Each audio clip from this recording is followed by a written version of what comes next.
This is Triachi's Lina, and it's my pleasure to have this introduction video on my service learning project. Let's get started. So my research topic today is about global warming. It's a very general topic, and it has been presented for more than 10 years. It is also an urgent thing that we need to solve as soon as possible. What is more interesting is that almost all of us are aware of what is global warming, what are the consequences of global warming, but just few people are engaged in dealing with global warming, and others acting like nothing happens. Like the movie I had seen for just a couple of weeks ago. It is called The Tomorrow War. In the movie, it takes some time for the actor, Dan, to figure out how and why the aliens known as white specks, just like the white disgusting monster in the picture, how they arrived on Earth and decimated the planet's future in 2051. It turns out the beasts were unleashed as a result of climate change coming to the surface from a Russian glacier in 2048 and then running rampant. The movie shows a big metaphor, like the severe consequence of global warming, the demise of mankind. Actually, I'm a risk management student.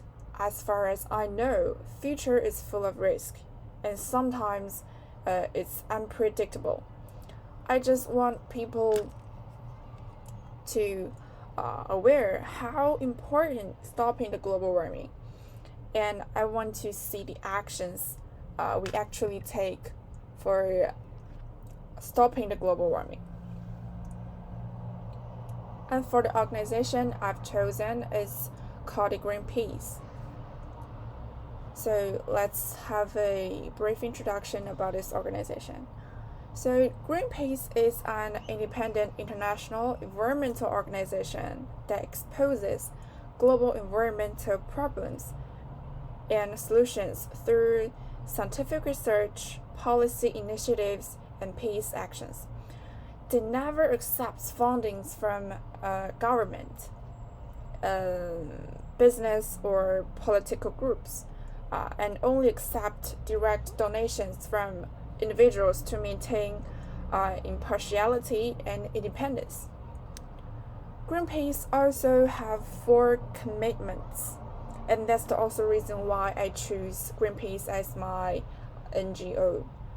The first one is it has the same mission for 50 years to ensure that the Earth maintains the ability to breed multiple life forms. And then they have the people power, the power of the masses. It is the secret of their success.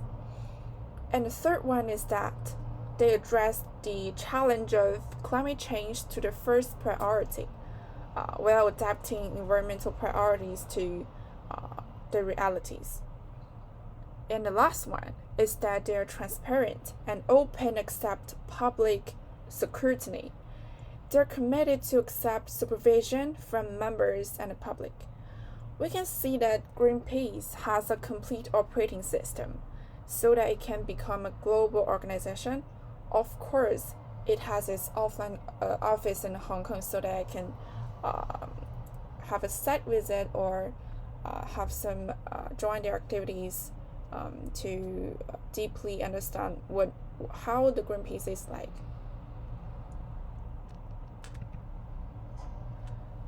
So, what is the main points of Greenpeace? It has 6 categories: the life, plastic, Arctic, and the climate, forest, and the ocean.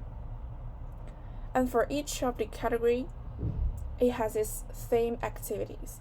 Like for the climate part, it advocates for the carbon reduction in the auto industry. And for the forest part, for example, they have some activities on protecting the Amazon forest. For in my opinion, the theme activities is like variable, and most of them are interesting. Next, I want to show you my projected gain chart. I divided into three main parts. Firstly, find the NGO and contact them, and then have the interview or site visit. I finally give a TED talk.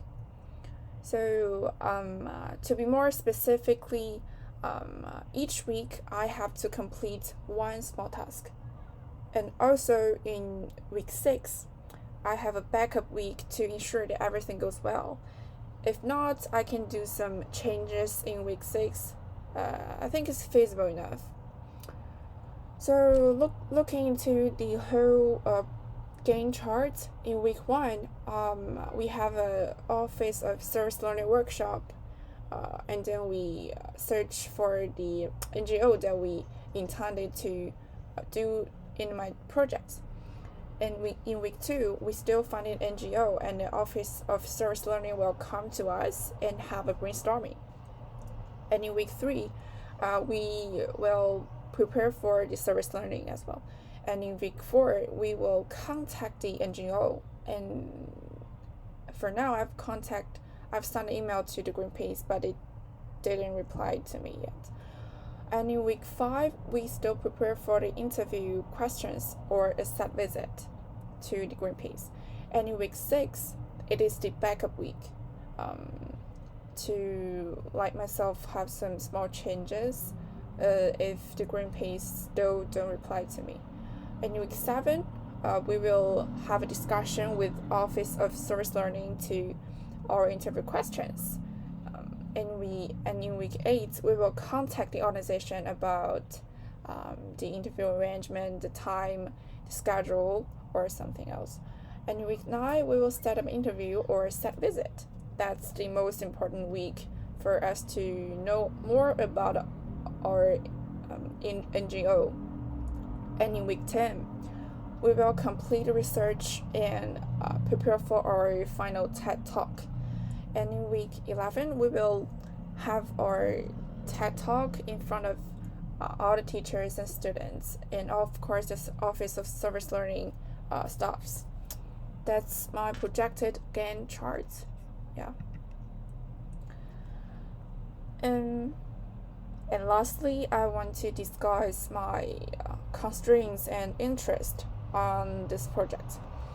So for the constraints, since I'm a full-time student, I do not have so much time to do research, but I will try my best and have a good time management to maximize the efficiency. And another constraint is that Greenpeace is like a global platform, so it has its worldwide operations in Asia, in Europe, and of course in Hong Kong. So it's possible that they're too busy to deal with all kinds of affairs. They don't have time to reply to my email, or I'm not capable of joining their theme activities. So that's one of the constraints. And for my interest in this project, I love my home, I love the earth, and I'm also in an organization aimed at the sustainable development by 2030. It's called the G17 Hong Kong. And that's also the reason for me to choose the global warming, something related to environmental issues. So another interest is that it's about my personality.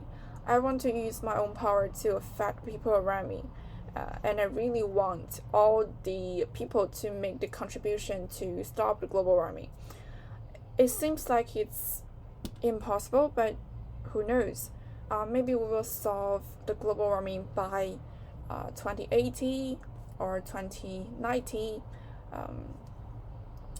just one thing is to take actions from now. And I believe we can totally solve this problem in the future. So that's out of my presentation, and thank you for watching and listening.